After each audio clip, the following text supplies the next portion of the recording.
नमस्कार साथियों, मैं धर्मेश चौधरी, आप लोगों का मार्गदर्शन इंस्टीट्यूट में स्वागत है।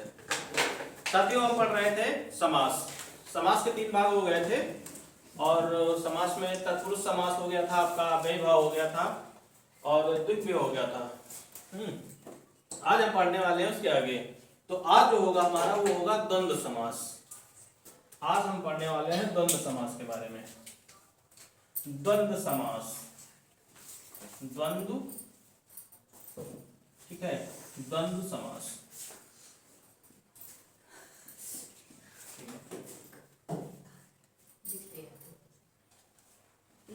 द्वंद्व का मतलब क्या होता है? झगड़ा नहीं, द्वंद्व का मतलब होता है जोड़ा। क्या होता है? जोड़ा, जोड़ा। इसको और क्या किस नाम से कर सकते हैं? जोड़ा को इसको और किस नाम से जानते हैं? इसको एक नाम से हम जानते हैं, इसको हम कहते हैं अन्योन्याश्रित। न्याश्रित, अन्योन्याश्रित। इसका मतलब होता है एक दूसरे के पूरक। ठीक है, द्वंद्व में एक दूसरे के पूरक ही होंगे जब भी होंगे। अन्योन्याश्रित इसका मतलब होता है एक दूसरे के पूरक, एक दूसरे के पूरक, एक दूसरे के पूरक। ठीक है, अन्योन्याश्रित भी कर सकते हैं, जोड़ा भी कर सकते हैं, एक दूसरे के पूरक। द्वंद्व समास में जो होता है, इसके दोनों पद प्रधान होते हैं। हाँ, होते हैं कि नहीं होते हैं? इस समास का दोनों पद जो है प्रधान होता है। नोट करके लिख लीजिए, इसका दोनों पद प्रधान होता है। दोनों पद प्रधान होता है ना? जैसे माता है तो उसके साथ में पिता भी होंगे। ठीक है, माता पिता क्या है? एक दूसरे के पूरक हैं। भाई बहन एक दूसरे के पूरक हैं। तो ये जोड़ा होता है, मतलब जोड़े के साथ में ही होगा द्वंद्व समास में जब भी होगा। ठीक है, अच्छा, इसका समास विग्रह कर सकते हैं? इसका समास विग्रह कैसे करेंगे? इस समास का समास विग्रह हम नहीं कर सकते। ठीक है, इस समास, यही एक समास है जिसका हम समास विग्रह नहीं कर सकते। ठीक है, और अगर समास विग्रह करेंगे तो उसमें बीच में लिख लीजिए यहां पर परिभाषा के रूप में कि इस द्वंद्व समास का समास विग्रह करने पर द्वंद्व समास का समास विग्रह करने पर समास विग्रह करने पर इनके बीच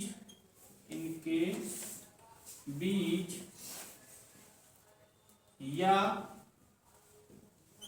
और लगेगा। समास विग्रह होगा लेकिन या और, या लगेगा या तो और लगेगा। ठीक है, ये दोनों लग के आएंगे, या और। अच्छा, जैसे एग्जाम में मान लो अब तो अंदर से पूछने लगा, काफी गहराई से पूछने लगा, आपसे पूछ रहे कि द्वंद्व समास के कितने प्रकार होते हैं? क्या इसके भी प्रकार होते हैं? कौन कौन से, कितने प्रकार होते हैं, बस ये बता दो। हो सकता है आने वाले समय में पूछ ले अंदर से, गहराई से पूछने ही लगा है ना? कितने होते हैं बताइए, कितने भेद होते हैं इसके? द्वंद्व समास के 3 भेद होते हैं। पहली बार जानकारी मिल रही है ना? हाँ, द्वंद्व समास के 3 भेद होते हैं। कौन कौन से होते हैं? 3 भेद के आधार पर ही द्वंद्व समास के जो उदाहरण देते हैं वो 3 भेद के आधार पर देते हैं। एक तो आपका समाहार होता है, एक होता है वैकल्पिक, लेकिन एक और होता है, तीसरा कौन सा होता है? इतरे हाँ हाँ सही बता रहे हो, बताओ थोड़ा नाम सही लो। इतरेतर, इतरेतर लिख लीजिए, मान लो पूछ ही ले। अब तो खतरनाक खतरनाक प्रश्न आते हैं, है ना। द्वंद्व समास के 3 भेद होते हैं, 3 भेद होते हैं। द्वंद्व समास के 3 भेद होते हैं, इसीलिए कह रहे हैं आपकी गहराई से पढ़ाया जाएगा। जो भी पढ़ाया जाएगा विस्तार से पढ़ाया जाएगा, है ना, ताकि ये ना रहे कि हाँ एग्जाम में जो आया है वो बताया नहीं गया था। 3 होते हैं। पहला कौन सा है इसका? इतरेतर द्वंद्व, ठीक है। हालांकि इसको पढ़ाते नहीं है, जब बड़े एग्जाम वनडे में तो कभी पूछते, लेकिन अब पूछने लगे शायद। और दूसरा होता है समाहार, समाहार द्वंद्व। और तीसरा होता है आपका वैकल्पिक, वैकल्पिक द्वंद्व। ये नाराय के पूछ ले तो फिर हमें आएगा। अब इन्हीं तीनों के आधार पर जो है उदाहरण दिए जाते हैं द्वंद्व समास के। इतरेतर में कौन सा, किन शब्दों का प्रयोग करते हैं? रूप चिन्ह, किन रूप चिन्हों का इस्तेमाल करते हैं बताइए। इतरेतर, इतरेतर में सदैव जो है और का प्रयोग करते हैं। किसका? और का। और समाहार, समाहार का मतलब क्या होता है? समूह होता है।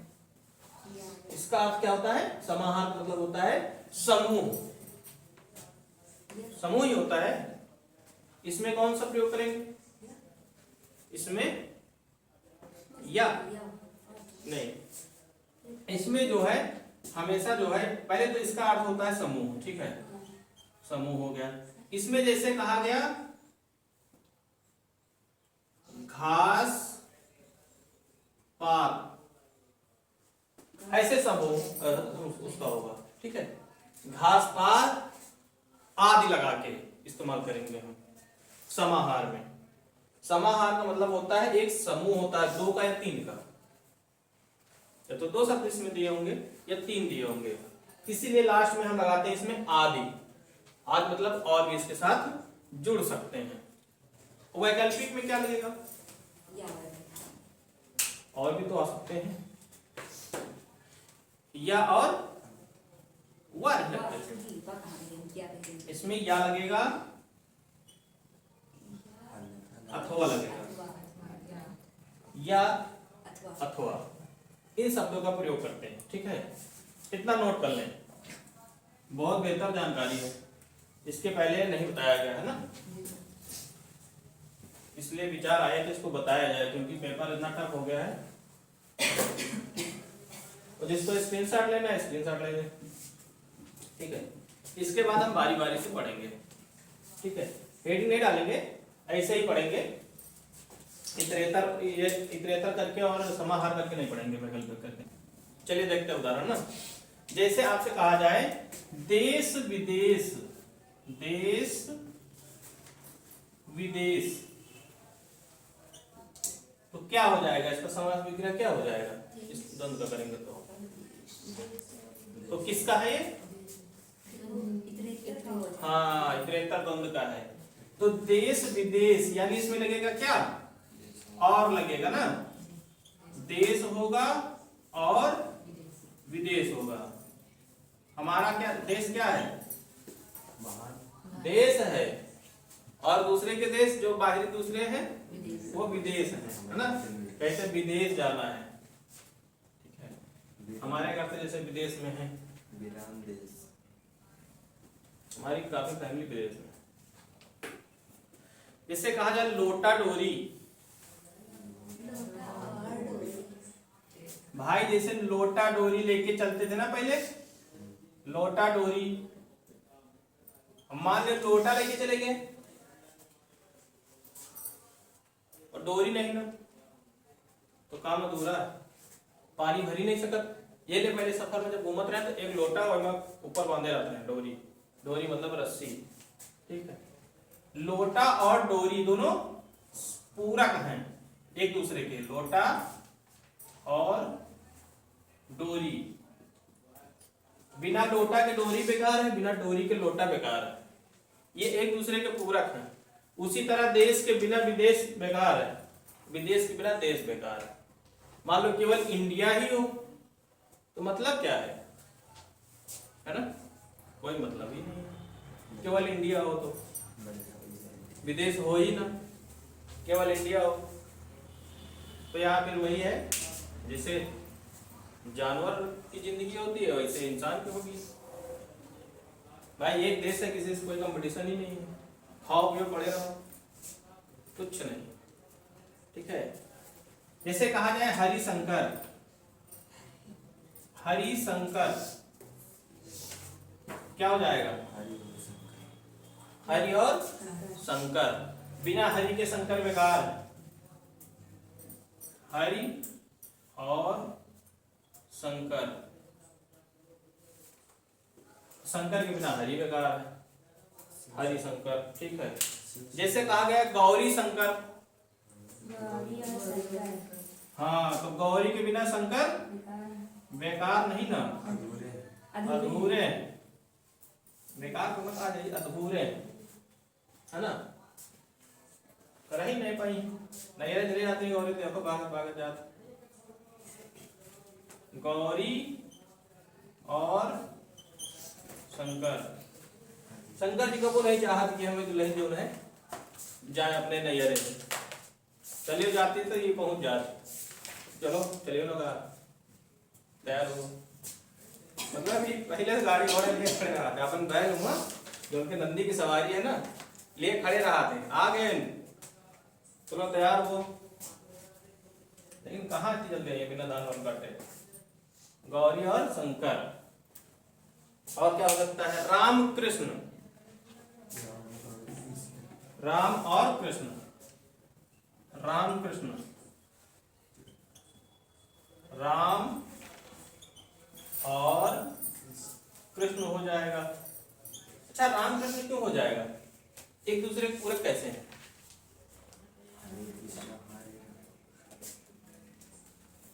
क्योंकि एक ही रूप है, और हरे रामा हरे कृष्णा बोला ही जाता है, केवल हरे रामा कोई नहीं बोलता, हरे रामा हरे कृष्णा बोलना ही पड़ेगा, क्योंकि एक दूसरे के पूरक है वो, है ना।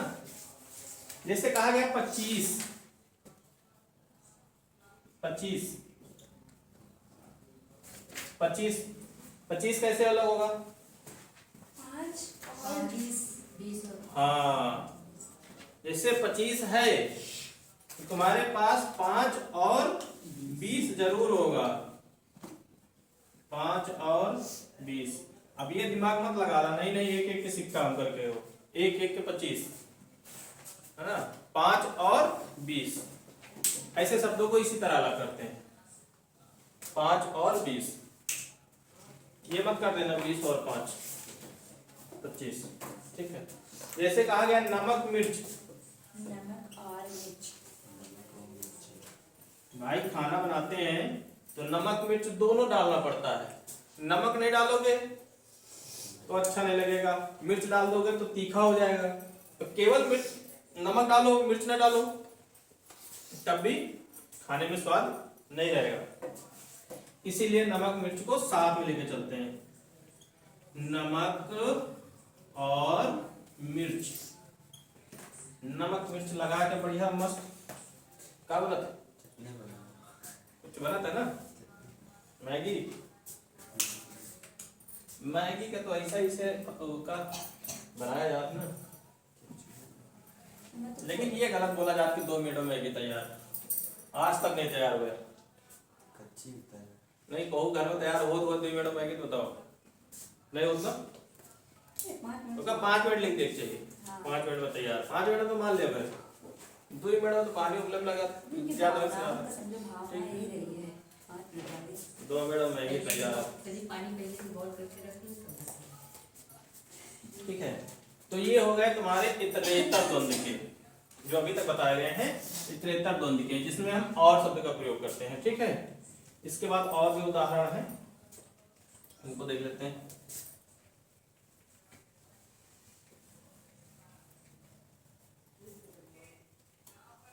ज्यादा उदाहरण नहीं ले रहे हैं, आप लोग अपनी किताब से थोड़ा देखते रहिए, है ना, क्योंकि ज्यादा उदाहरण लिखा नहीं सकते।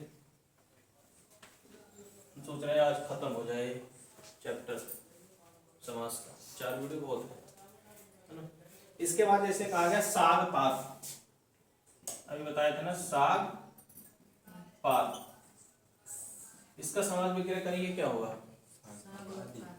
साग और पात नहीं होगा, साग पात आदि। इसमें जैसे जब भी आएंगे देखो यही गलती होती है, ठीक है, इनमें ज्यादा गलतियां करते हैं लोग। साग पात, साग और पात नहीं, साग पात के साथ और भी कुछ होता है, तो ये हो जाएगा साग पात आदि।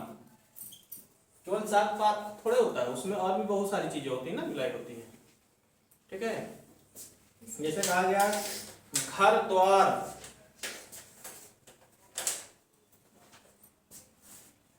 घर द्वार, घर द्वार,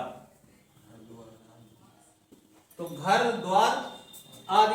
भाई घर और द्वार थोड़े होगा केवल, उसमें बहुत सारी चीजें होती ना, घर द्वार हाँ आदि, काफी चीजें होती हैं उसमें। और ये है किसका? समाहार का।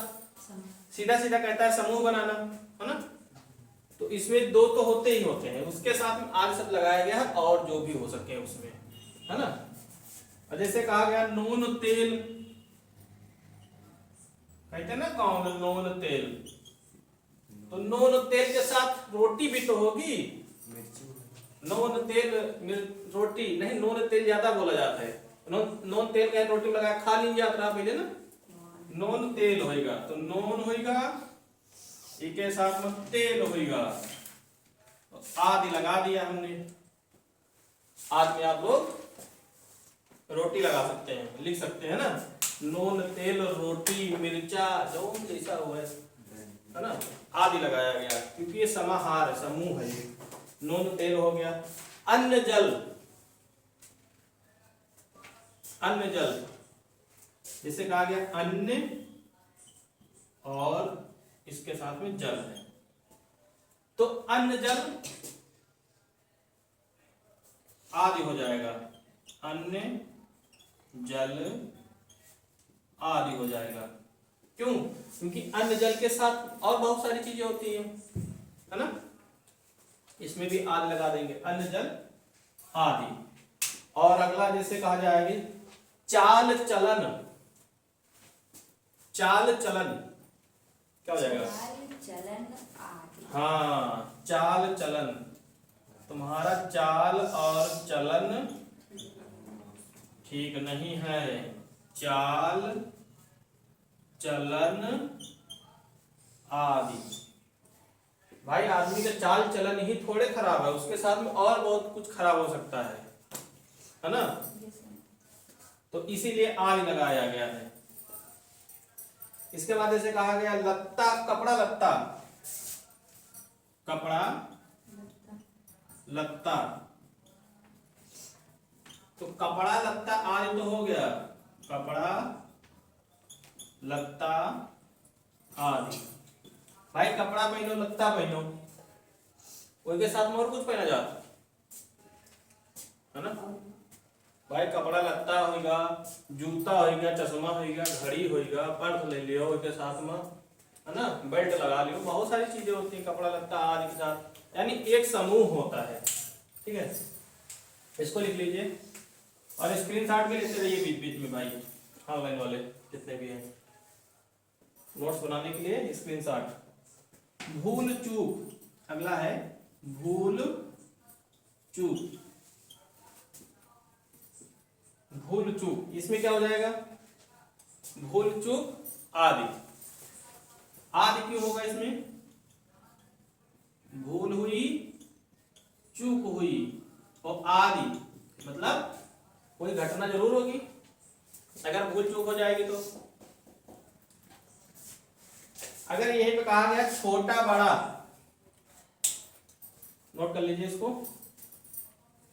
ठीक है, जैसे कहा जाए छोटा बड़ा। छोटा बड़ा क्या हो जाएगा?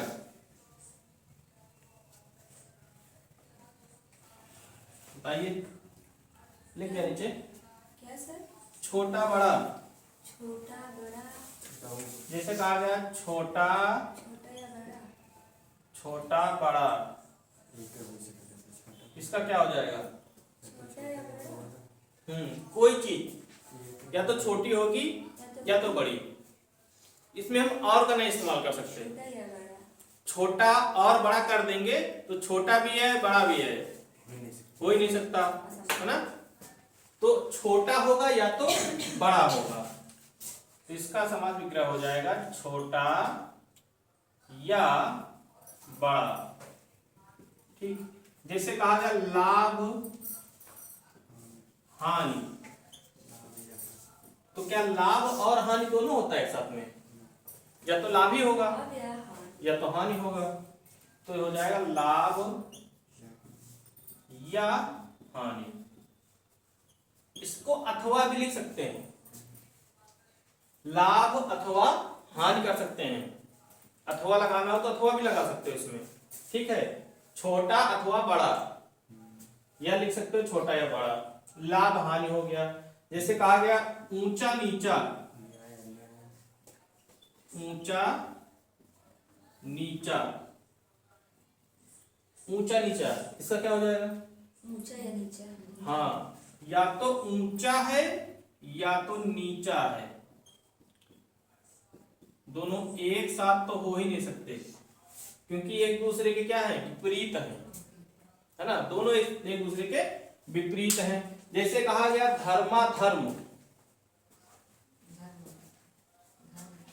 धर्माधर्म, धर्म या आधर्म? हाँ, धर्माधर्म, तो ये हो जाएगा धर्म हो जाएगा या अधर्म हो जाएगा। अधर्म का मतलब क्या होता है? ये धर्म के विपरीत। जो धर्म के विपरीत हो, जो ना मानने वाला हो, उसको क्या बोलते हैं? नास्तिक। अथिष्ट, नास्तिक। नास्तिक बोलते कहे हम नास्तिक हैं, कुछ नहीं मानते। हे लेकिन जब मुसीबत पड़ेगी ना, भगवान बचा लो। तो है भगवान बचा लो, नहीं तो आज हम निपट जाओ, है ना। बहुत लोग ऐसे करते हैं, या तो मानो या तो फिर बिल्कुल ही ना मानो। लेकिन मुसीबत पड़ेगा, जैसे कहावत है ना, मुसीबत पड़ती है तो लोग गधे को भी बाप बनाना। बप्पा बना लेते हैं, है ना। जैसे हो गया पाप पुण्य। अगला है पाप पुण्य। पाप पुण्य, तो पाप पुण्य एक साथ होगा? पाप या पुण्य? पाप अथवा पुण्य होगा। पाप या पुण्य होगा। या तो तुम्हारे साथ पाप होगा, पाप करोगे तुम, या तो पुण्य करोगे। पाप कब करते हैं? जानवरों को मारना। नहीं, जानवरों को मारना पाप तो चलो ठीक है, कर दिए। और भी बहुत सारे पाप होते हैं ना। सुबह उठते ही रोजाना हर एक इंसान पाप करता है। मोबाइल चलाना। नहीं, मोबाइल चलाना पाप नहीं है ना। सबसे बड़ा पाप होता है झूठ बोलना। ठीक है, और हर एक इंसान दिन भर में कम से कम 100 बार झूठ बोलता है। पाप पुण्य हो गया। इधर उधर क्या हो जाएगा? इधर उधर, या तो इधर या तो उधर, दोनों में से एक ही हो सकता है।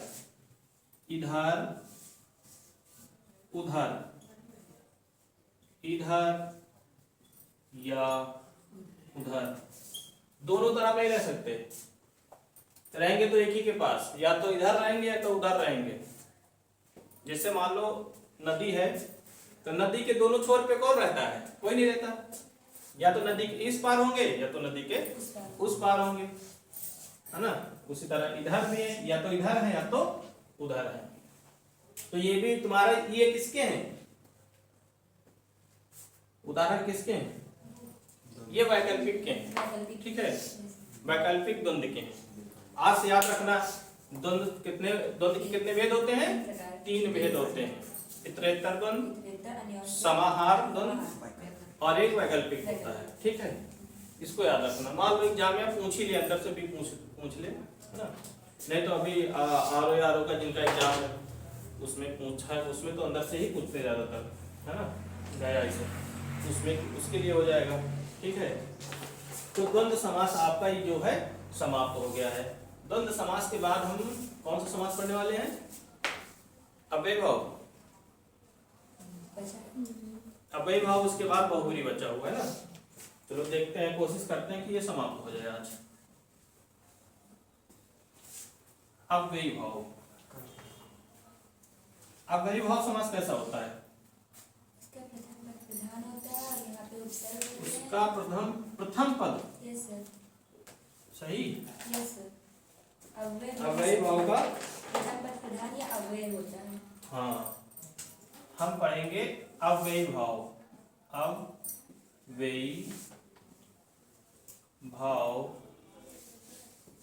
अव्ययीभाव समास। ठीक है, अव्ययी को अगर हम अव्यय से अलग करें, तो क्या हो जाएगा? अव्यय को अलग करिए, अव्ययी भाव कह सकते हैं या अव्यय कह सकते हैं ना। तो इसको अलग करेंगे, इस क्या हो जाएगा? इसका संधि विच्छेद करें, संधि विच्छेद करना है इसका, क्या हो जाएगा? अव्ययी से ये हो जाएगा आ धन व्यय। तो आ मतलब तो हो गया नहीं आपका, है ना। आ का मतलब होता है नहीं और व्यय का मतलब होता है खर्च। नहीं खर्च, जिसमें कुछ खर्च नहीं करते हैं अव्ययी भाव में। और इसके कुछ रूप चिन्ह हैं जिनसे आप पहचान करते हैं। और रूप चिन्ह कौन कौन से हैं? इसमें जो रूप चिन्ह आते हैं वो होते हैं उपसर्ग। इसमें जो रूप चिन्ह आते हैं वे होते हैं आपके उपसर्ग। जैसे कहा गया प्रति, यथा, बे, भर, नी और अनु, ये उपसर्ग लग के आएंगे इसमें। ठीक है, ये उपसर्ग लग के आएंगे। उपसर्ग के आधार पर, उपसर्ग के आधार पर हम अव्ययी भाव को अलग करेंगे। इसमें जो भी शब्द आएगा, जो भी शब्द होगा उसमें उपसर्ग लगा होगा। उपसर्ग कहाँ लगता है? आगे ही लगता है ना, पीछे मत लगाना। पीछे क्या लगता है? प्रत्यय लगता है, आगे लगता है उपसर्ग।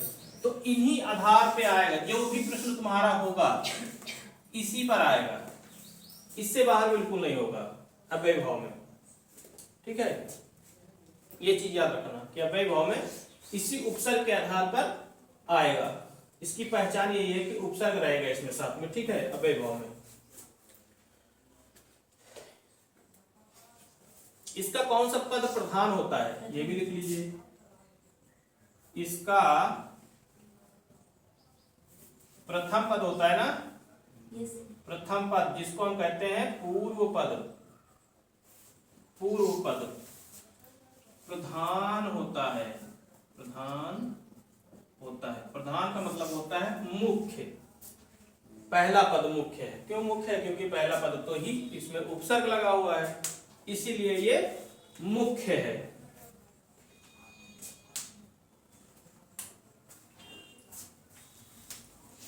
इस समास का समास विग्रह नहीं किया जाता। अभी हमने थोड़ा बता देता उसमें द्वंद्व में, लेकिन वो उसमें नहीं, इसमें होता है। अब वही समास का इसमें तो और लगा के कर लेते हैं। देखो, इस समास का लिख लो, इस समास का समास विग्रह, समास विग्रह नहीं किया जाता,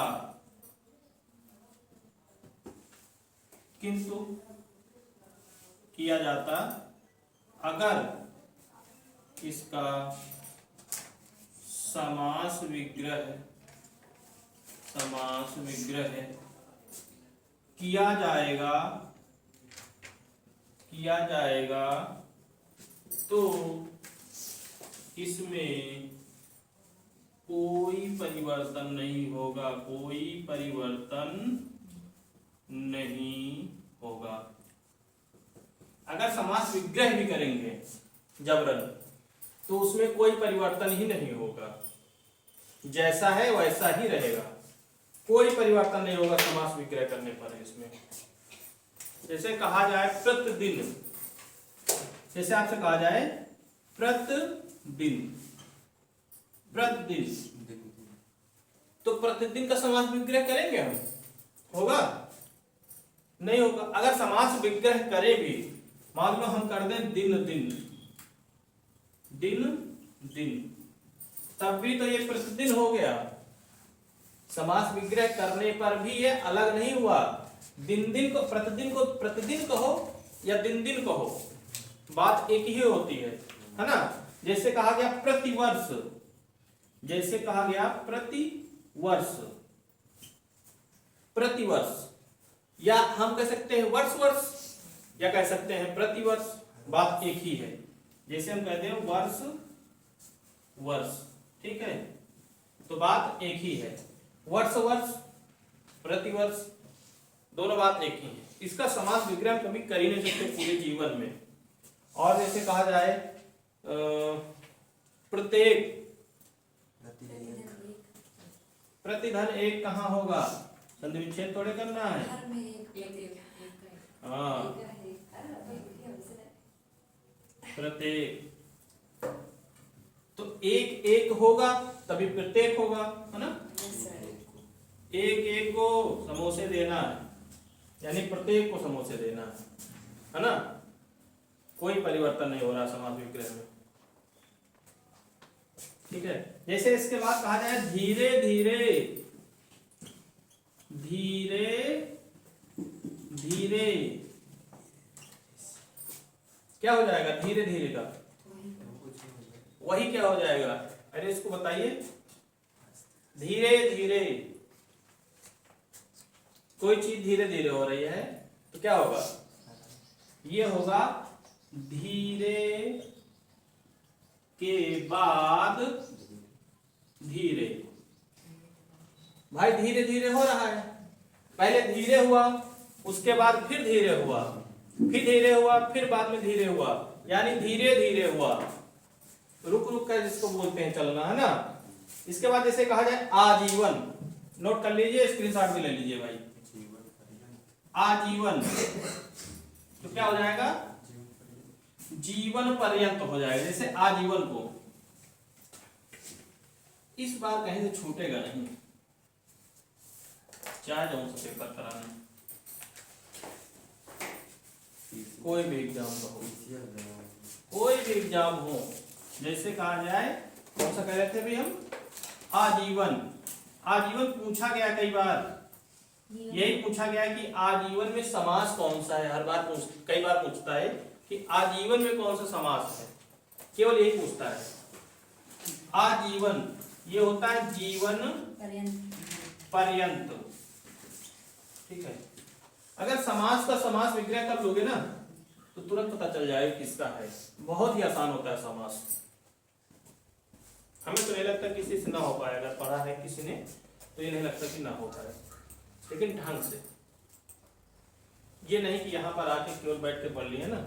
एक बेहतर नोट्स बनाइए, 10 साल पुरानी नोट्स है हमारी, बस नए चीजें उसमें ऐड करते हैं अपनी तरफ से, वही नोट्स आज भी चल रही है पढ़ाने के लिए। तो नोट्स बहुत जरूरी है। नोट्स बनाने से ये फायदा होता है ना, जितना हम पढ़ते हैं वो याद भी रहता है।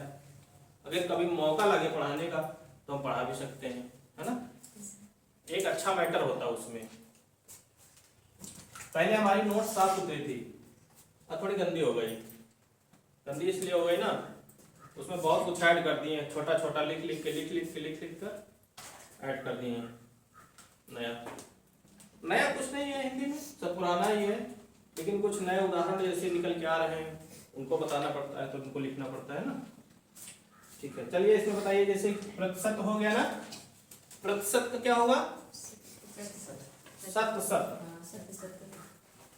प्रतिशत बताते हैं ना सर जी, 100%, यानी सत सत हो जाएगा।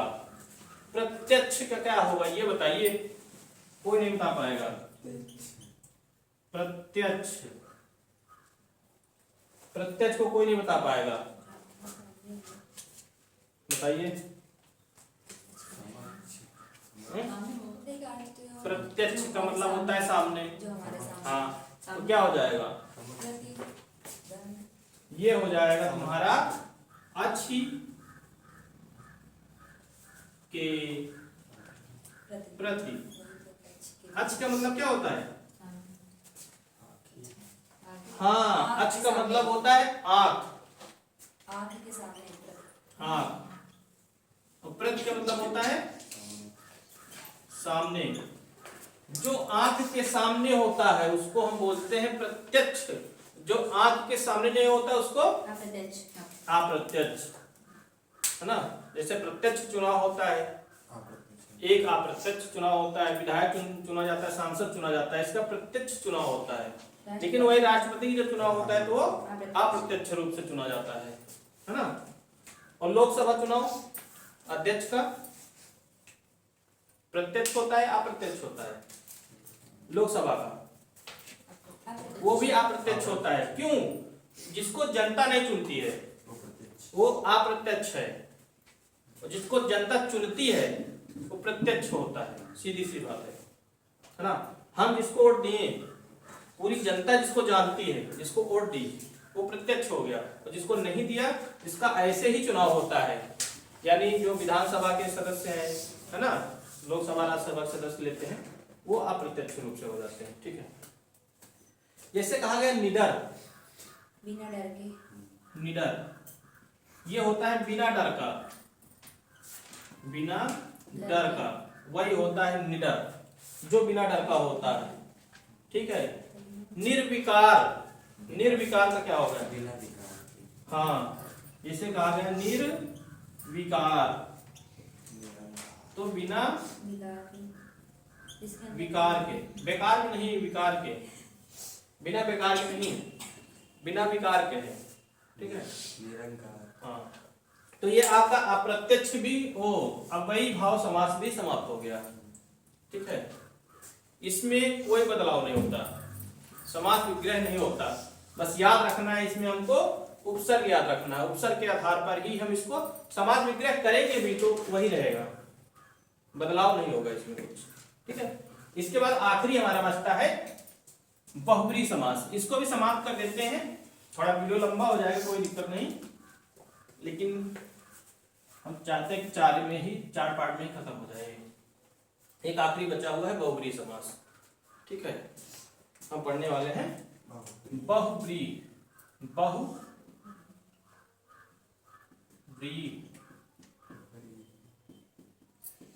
समास। इसमें क्या होता है बहुब्रीहि समास में, इसके कौन से पद प्रधान होते हैं सबसे पहले बताइए। तीसरा पद प्रधान होता है, और दो पद क्या होते हैं इसके, पहला और दूसरा प्रधान नहीं होते हैं, गौड़ फिर क्या होते हैं, उप प्रधान होते हैं, जिसे हम गौड़ बोल सकते हैं। हाँ, इसके दोनों पद क्या होते हैं, गौड़ होते हैं। ठीक है, गौड़ का मतलब होता है निष्क्रिय होते हैं,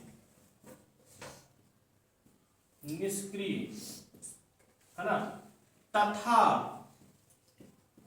इसका तीसरा पद, प्रधान होता है, तीसरा पद प्रधान होता है, तीसरा पद प्रधान होता है। तीसरे पद से अर्थ है पर्यायवाची। ठीक है, पर्यायवाची, तीसरे पद से तात्पर्य है पर्यायवाची होगा, जो तीसरा पद होगा वो पर्यायवाची होगा। ठीक है, प्रश्न में अभी इसी एग्जाम में पूछा गया था यही कि बहुब्रीहि समास का दोनों पद गौड़ होता है, लेकिन उसका तीसरा पद प्रधान होता है।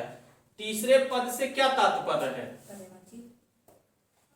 उसमें दे रखा था 4 ऑप्शन, तो पर्यायवाची था और कुछ चीजें था, समास दे दिया, डाल दे दिया, पूछा बहुत तगड़ा था उसने। लेकिन तीसरे पद से क्या तात्पर्य है, तीसरे पद से यही तात्पर्य है कि वो पर्यायवाची होगा। ठीक है। अब प्रश्न है भैया कहीं से घुमाए एग्जामिनर बन के बैठे हैं जितने, क्योंकि कंपटीशन बहुत रहेगा ना, लड़का तैयारी कर रहे हैं। पेटवाला देख लो, अच्छा हुआ हम दिन नहीं ना पास तब रहना ना पास हुए भाई, इतना पढ़े लिखे थोड़े हैं, खाली हिंदी पढ़ा ले थोड़ा बहुत है ना, ताकि आप लोगों के पढ़ा सके सिखा सके। हिंदी तो पास है जो गारंटी लेके, ठीक है। चलिए इसमें जैसे कहा जाएगा आपसे लंबोदर, इसमें ज्यादा कुछ नहीं देख हमको जानकारी रखनी है, बस इसके दोनों पद गौड़ होते हैं। अगर प्रश्न में आपसे पूछे किस समास का दोनों पद निष्क्रिय होता है या गौड़ होता है, तो हमको बताना है बहुब्रीहि समास बताना है। ठीक है, ये प्रश्न यहीं से पूछ लेगा, यहां से 3 प्रश्न बनते हैं तुम्हारे। ठीक है, एक तीसरा पद पूछेगा, एक दोनों पद वाला पूछेगा, या पूछ ले मतलब दोनों पद क्या होते हैं,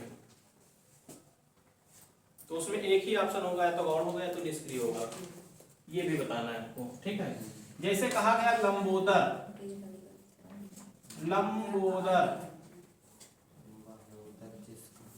लंबा ओदर नहीं भाई, ओदर क्या होता है, उदर, लंबा है उदर जिसका, अर्थात गणेश। उदर मतलब क्या होता है, पेट, हाँ पेटवा, पेटवा बड़ा पेट है ना, उदर मतलब होता है पेट। तब वही लड्डू 2-4 थाली हचक देते हैं, खत्म कर देते हैं ना गणेश जी। ये एक लड्डू 2 लड्डू खा ले तो पेट भी रह लाग है ना, अब तो पेट छूटे लाग है। ये बारात में 2-3 रसगुल्ला का ज्यादा अच्छा लगा खा लियो तो दिक्कत, बारात में ज्यादा रसगुल्ला ना खाओ, सीजन चालू होने वाला है, चालू हो गया। रसगुल्ला खा तो हम बता दें कैसे खाए, एक है खाए तो पेट ना खराब हो। ठीक है, ज्यादा अच्छा लगे तो खा लियो, सब लालच बढ़ा तो पेट खराब, तो लालच बढ़ाना नहीं है ना। जैसे कहा गया श्वेतांबर, श्वेतांबर, श्वेतांबर किसकी पर्यायवाची, सरस्वती का। श्वेत है कपड़ा जिसका, यानी अंबर जिसका। हाँ श्वेत है अंबर जिसका, अंबर, अंबर का मतलब होता है कपड़ा, कपड़ा, अंबर जिसका, अर्थात सरस्वती, सरस्वती, सरस्वती। और श्वेत मतलब होता है सफेद, अंबर मतलब कपड़ा। सरस्वती का देखे हो ना सब लोग, सफेद साड़ी में, नहीं देखा तो किसी नहीं है ना, हमें दिखाया जो गया है वही। प्राइमरी विद्यालय, जूनियर विद्यालय में सरस्वती माता पहले है, बोर्ड दीवार में बनी रहती ना, हम लोगों के समय बनवा वगैरह वही लग गए। ठीक है, जैसे कहा गया वज्रपाणी, वज्र है पाणी में जिसके, अर्थात हाथ में, वज्रपाणी क्या हो जाएगा, वज्र है हाथ में जिसके, कौन है ये, इंद्र, इंद्र। वज्र का मतलब क्या होता है, और पाणी का मतलब क्या होता है, हाथ होता है। सही, लिखना चाहो तो यहाँ लिख लो, वज्रपाणी। ठीक है, जैसे कहा गया चतुर्भुज, कल बताया जा रहा था ना, चतुर्भुज, चतुर्भुज, चतुर्भुज, 4 भुजाएं हैं जिसकी, 4 हैं भुजाएं जिसकी, भुजाएं कौन है, अर्थात विष्णु। भुजाएं जिसकी, कल नहीं बता पाए थे कोई, कमेंट के माध्यम से, तो ब्रह्मा जी का बताओ तो सब लोग, विष्णु।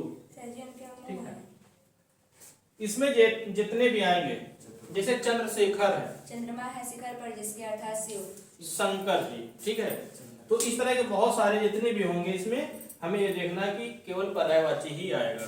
Yes sir. ठीक है, तो ये हुआ आपका समास जो है समाप्त हो गया। ठीक है, इसके बाद हम नए टॉपिक पे आएंगे, कोई नया टॉपिक लेके। ठीक है, तो ये वीडियो भाई आप लोगों को कैसी लगी? अगर अच्छी लगी हो तो थोड़ा शेयर करते जाइए अपने दोस्तों तक, है ना। जल्दी जल्दी शेयर करिए, 1000 सब्सक्राइबर हमारे पहुंचे, हमारे लाइन आए, है ना। और हम लोग, हमारी टीम जो है, मार्गदर्शन इंस्टीट्यूट की टीम जो है, प्रतिदिन आपको वीडियो उपलब्ध कराती है। ठीक है, पूरी कोशिश रहती है कि आपको पर डे एक क्लास मिलेगी आपको, है ना। ये नहीं कि एक अपलोड करने के बाद छोड़ दी जाए। तो हम लोग आप लोगों के लिए मेहनत कर रहे हैं, थोड़ा सा आप लोग भी सहयोग करिए, है ना। चैनल को थोड़ा शेयर करिए अपने दोस्तों तक, और जो पढ़ना चाहते हैं उन्हें बताइए, आए। ठीक है, चलिए आज के लिए इतना ही, धन्यवाद।